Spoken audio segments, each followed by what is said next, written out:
السلام علیکم. Class 7 subject Arabic lecture 24. Lecture 24 ہے آپ لوگوں کا. نکالے صفحہ 84 الدرس الرابع اسم کی اقسام. دیکھیے اسم کے اقسام کے بارے میں آپ لوگوں نے شروع کیا تھا کہ اسم کے مختلف اقسام ہیں. باعتبار جنس آپ لوگ پڑھ چکے تھے. باعتبار جنس مذکر مؤنث، پھر مذکر مؤنث کی مکمل تفصیل گزر چکی ہے.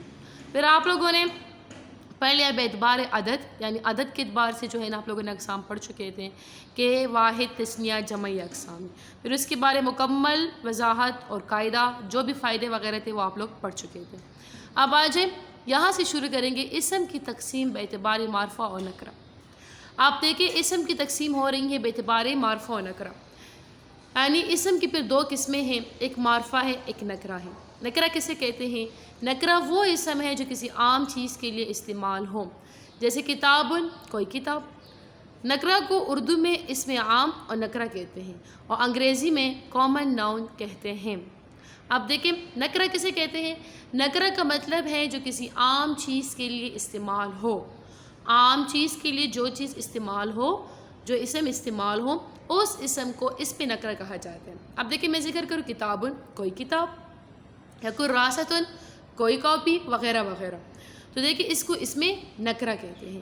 پھر اس میں نکرہ کو اردو میں بھی نکرہ اور اس میں عام کہا جاتا ہے، جبکہ انگریزی میں اس کو کامن ناؤن کہتے ہیں. تو آپ لوگ لکھیں نکرہ کی تعریف کریں مثال سمیت. تو آپ لوگ کی تعریف ہوں گی نکرہ وہ اسم ہے جو کسی عام چیز کے لیے استعمال ہو، جیسے کتابن، کوئی کتاب. دیکھیں آپ لوگ کا اس طرح کویسچن بھی آ سکتا ہے کہ نکرہ کو انگریزی میں ڈیش کہتے ہیں، یا نکرہ کو انگریزی میں کیا کہتے ہیں. تو آپ لوگوں کا آنسر ہوگا نکرہ کو انگریزی میں کامن ناؤن کہتے ہیں. آگے معرفہ.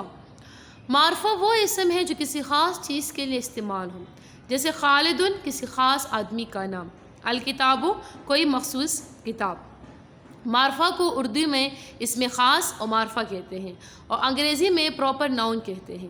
کسی عام اسم نکرہ کو خاص معرفہ بنانے کا طریقہ یہ ہے کہ اس پر الف لام داخل کر دیا جاتا ہے. عربی میں الف لام کے استعمال ایسی ہیں جیسے انگریزی میں دھ کا استعمال ہوتا ہے، جیسے رجلن کوئی آدمی سے الرجل خاص آدمی، کتابن کوئی کتاب سے الکتاب خاص کتاب. آپ دیکھیں پہلے معرفہ کی تعریف. معرفہ کسے کہتے ہیں؟ معرفہ اس اسم کو کہا جاتا ہے جو کسی خاص چیز کے لیے استعمال ہو. آپ دیکھیں کتابن میں نے تو ذکر کیا کوئی کتاب، لیکن اگر میں کہوں کتاب العربیہ، عربی کی کتاب، تو دیکھیں یہاں پہ یہ خاص ہوا، اس میں نکرہ سے کیا بن گیا؟ اس میں معرفہ بن گیا. آپ دیکھیں میں کہوں خالدن، رجل ایک آدمی جو ہے نا اس میں تمام مرد داخل ہو سکتے ہیں، کہ جب میں خالدن ذکر کروں تو یہ خاص آدمی کا نام ہوا تو اس میں معرفہ کہتے ہیں. آپ کتاب عام کتاب ہے، لیکن الکتاب میں ذکر کروں تو اس میں اشارہ ہوگا ایک خاص کتاب کی طرف، تو یہ کیا ہوا؟ اس میں معرفہ. تو آپ لوگ لکھیں معرفہ کی تعریف کریں مثال سمیت. تو آپ لوگ کی تعریف ہوں گی معرفہ وہ اسم ہے جو کسی خاص چیز کے لیے استعمال ہو، جیسے خالدن کسی خاص آدمی کا نام، الکتاب کوئی مخصوص کتاب. پھر یہ معرفہ کو اردو میں جو ہے نا معرفہ بھی کہتے ہیں، اس میں خاص بھی کہتے ہیں. انگریزی میں کیا کہتے ہیں؟ Proper noun. انگریزی میں کیا کہتے ہیں؟ Proper noun. پھر دیکھیں کسی عام اس میں نکرہ کو، تو اس کے ساتھ آپ لوگ کویسچن لکھیں اس میں نکرہ سے معرفہ بنانے کا طریقہ کیا ہے؟ اس میں نکرہ سے معرفہ بنانے کا طریقہ کیا ہے؟ تو آپ لوگوں کا آنسر ہوگا دیکھیے ہم جب بھی کسی اس میں نکرہ سے معرفہ بنانا چاہتے ہیں تو اس کا طریقہ یہ ہے کہ اس کے شروع میں ہم الف لام لگا دیں گے. الف لام لگانے سے وہ اس میں معرفہ بن جائے گا. جیسے انگریزی میں دھ کا استعمال ہوتا ہے، جب دھ کسی چیز کے ساتھ لگ جاتی ہے تو اس کے ساتھ وہ جو ہے نا اس میں معرفہ یعنی پراپر نام وہ بن جاتا ہے. تو آپ لوگوں کا آنسر ہوگا یہاں سے کسی عام اس میں نکرہ کو خاص معرفہ بنانے کا طریقہ یہ ہے کہ اس پر الف لام داخل کر دیا جاتا ہے.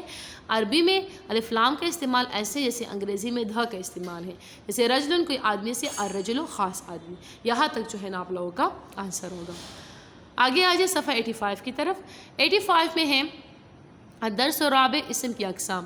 السوال الاول در ذیل اسماء سے مذکر مؤنث کو الگ الگ کریں اور مؤنث اسماء کی علامات بھی تحریر کریں. اب دیکھیں صالحۃ، عم، سوداء، فضلہ، احمر، مسلمۃ، مؤمن، قلم، قصوہ، بیضاء. یہ الفاظ آپ لوگوں کو دی گئی ہیں. ان میں آپ لوگوں نے مذکر الگ لکھنے ہیں، مؤنث الگ لکھنے ہیں. البتہ جو آپ لوگ مؤنث لکھیں تو مذکر کی کوئی علامات آپ لوگوں نے نہیں پڑھی تھی، لیکن مؤنث کی پڑھ لی تھی، تو ساتھ میں آپ لوگوں نے نیچے علامات لکھنی ہیں. تو آ جائے عم مذکر، احمر مذکر، مؤمن مذکر، قلم مذکر.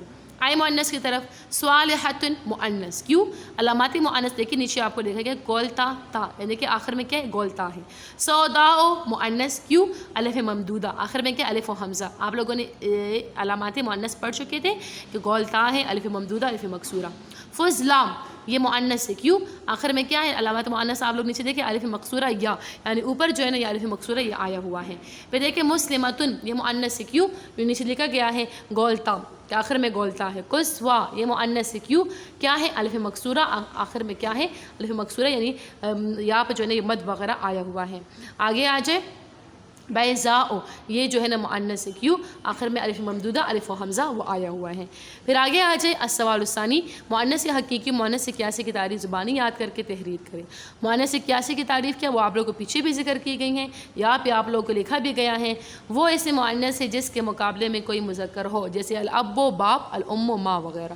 مؤنث قیاسی وہ اس میں مؤنث ہے جس کے آخر میں علامات تانیث میں سے کوئی علامت ہو، جیسے جنتن. آگے آ جائے